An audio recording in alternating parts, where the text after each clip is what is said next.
Hola, astronautas de la red digital. Antes de zambullirnos en el tema de hoy, permítanme lanzarles una pregunta que nos guiará como un faro en este ensayo personal, donde trazamos la línea entre la libertad de expresión y el abuso de esa libertad para oprimir o dañar a otros. Reflexionen sobre eso mientras avanzamos, porque al final de este viaje, quizás veamos ese límite con ojos nuevos. Hace poco, mientras deslizaba mi dedo por TikTok, esa red social tan perfecta para freír el cerebro con su algoritmo caótico, me topé con un video que, a primera vista, parecía una broma sin malicia. Alguien se reía de otra persona diciendo que se peinaba como lesbiana. Pensé, bueno, un chiste tonto más en el mar de contenido absurdo. Pero el pintoresco personaje al que apuntaba el comentario no lo vio así. Hablamos del arquitecto Juve Studios, o como algunos lo llaman con sorna, el maestro de obra Juve, ya que, según se ha señalado, no cuenta con cédula profesional. Este personaje tan inusual del internet mexicano no solo no se rió, sino que guardó el coraje una semana antes de estallar en cólera, defendiendo su honor herido por esa supuesta ofensa. Y esto no es la primera vez que Juve protagoniza un episodio polémico. Hace tiempo, este supuesto arquitecto salió con un discurso que dejó a muchos con la boca abierta. Afirmó que los pobres están donde están porque quieren y que ni siquiera deberían reproducirse. Varios creadores de contenido se tomaron el tiempo de desmontar esa idea, explicando por qué era no solo incorrecta, sino profundamente dañina. Sin embargo, Juve, sordo a las críticas, sacó el as bajo la manga favorito de este tipo de figuras, la Carta de la Libertad de Expresión. Curiosamente, cuando esa misma libertad se usa en su contra, parece que de repente tiene reglas no escritas. Este caso me llevó a reflexionar sobre cómo, en la era digital, la libertad de expresión se ha convertido en un escudo para quienes esparcen discursos de odio y oprimen a sectores vulnerables de la sociedad. Empecemos por entender qué es la libertad de expresión. En su esencia, es un derecho fundamental que nos permite decir lo que pensamos, debatir ideas y cuestionar el status quo.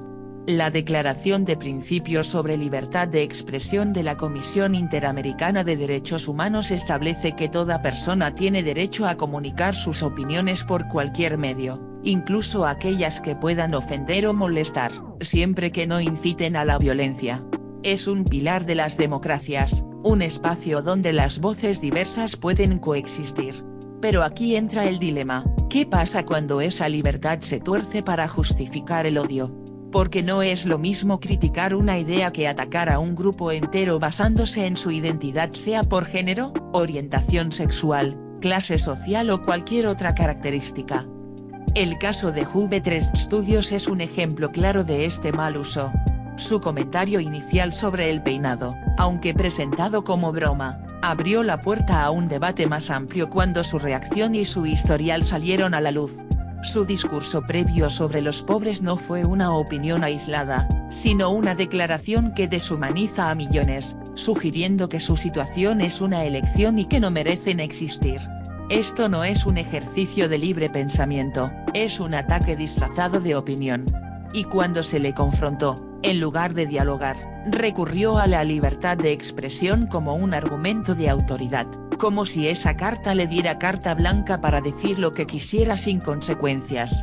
Pero, ironías del destino, cuando el chiste sobre su peinado lo puso en el otro lado, su indignación sugirió que esa libertad tiene límites. Solo cuando le conviene.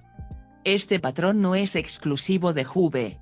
En las redes sociales, especialmente en plataformas como TikTok y X, vemos cómo grupos opresores y de odio utilizan la libertad de expresión como un escudo para difundir mensajes que incitan al desprecio o la violencia. Piensen en comunidades que, bajo el pretexto de decir la verdad, atacan a minorías con estereotipos o mentiras. Estudios recientes sobre el uso de redes sociales han mostrado que el contenido de odio, cuando no se modera, puede amplificar la polarización y normalizar el discurso discriminatorio. Y aquí es donde el caso de Juve se cruza con un problema más grande, la falta de responsabilidad.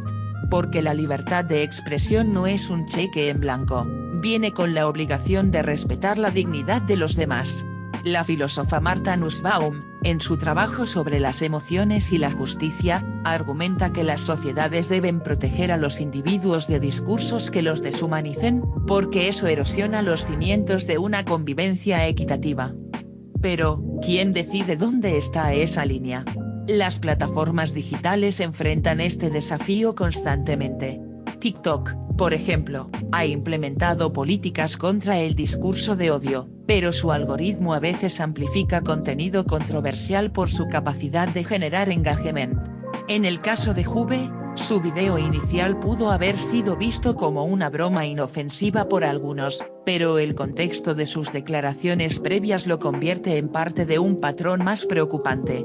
Y cuando estos discursos se viralizan, no solo afectan a las personas blanco del ataque, sino que legitiman a otros para seguir el mismo camino. Imaginen a un joven que, al ver estos videos, internalice que está bien burlarse de alguien por su apariencia o su clase social, pensando que está protegido por la libertad de expresión. Esto nos lleva a un punto crítico: la libertad de expresión no existe en un vacío. Está entrelazada con otros derechos, como la igualdad y la no discriminación. La Corte Interamericana de Derechos Humanos ha sostenido que los estados tienen el deber de prevenir el abuso de este derecho cuando se usa para promover odio o violencia contra grupos protegidos. Sin embargo, en el mundo digital, donde las leyes nacionales chocan con plataformas globales, esa protección se complica. En México, donde el caso de Juve tuvo lugar, la Constitución protege la libertad de expresión, pero también prohíbe el discurso que atente contra la dignidad humana. Entonces, ¿por qué permitimos que figuras como esta sigan usando esa libertad como arma? Parte de la respuesta está en la cultura de Internet. Hoy, el shock y la controversia son moneda de cambio. Un video como el de Juve, aunque ofensivo, genera clics, comentarios y debates, alimentando su visibilidad.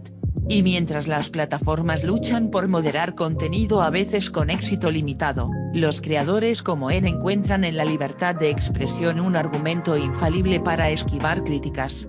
Pero aquí viene la paradoja: cuando esa misma libertad se usa para cuestionarlos, como en el caso del chiste sobre su peinado, de repente se convierten en víctimas de una supuesta censura.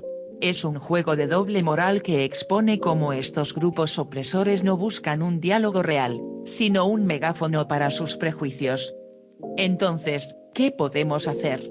No se trata de silenciar a todos, porque eso iría contra el espíritu mismo de la libertad de expresión. Pero sí de fomentar una responsabilidad colectiva. Como usuarios, podemos cuestionar lo que consumimos, rechazar el contenido que deshumaniza y apoyar voces que promuevan el diálogo. Las plataformas, por su parte, deben mejorar sus sistemas de moderación, no solo reaccionando a denuncias, sino anticipándose a patrones de odio. Y como sociedad, debemos educarnos para distinguir entre una opinión legítima y un discurso que busca oprimir. Porque si dejamos que la libertad de expresión se convierta en un refugio para el odio, corremos el riesgo de perder lo que la hace valiosa, la posibilidad de construir un mundo más justo. Así que, astronautas de la red digital, mientras cerramos este ensayo, vuelvo a esa pregunta inicial: ¿dónde trazamos la línea? Tal vez la respuesta no esté en prohibir, sino en responsabilizarnos. El caso de Juve 3 Studios nos muestra cómo la libertad de expresión, cuando se usa como arma de odio, deja de ser un derecho y se convierte en una herramienta de opresión. Reflexionen sobre eso mientras navegan por este vasto universo digital. Compartan sus ideas, debatan con respeto, y juntos busquemos un equilibrio. Gracias por acompañarme en este viaje por las complejidades de la libertad y el odio en la era de Internet. Hasta la próxima.